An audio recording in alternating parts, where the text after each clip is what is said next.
Ang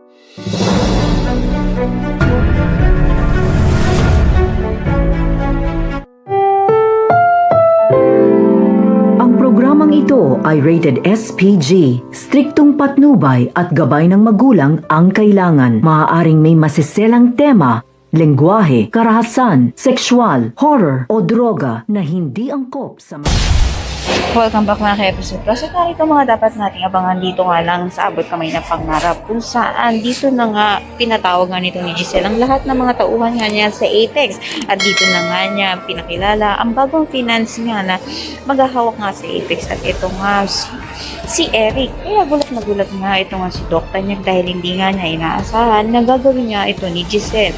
Dito nga tinanong nga nito ni Dr. niya kung bakit nga ba niya ito nagawa.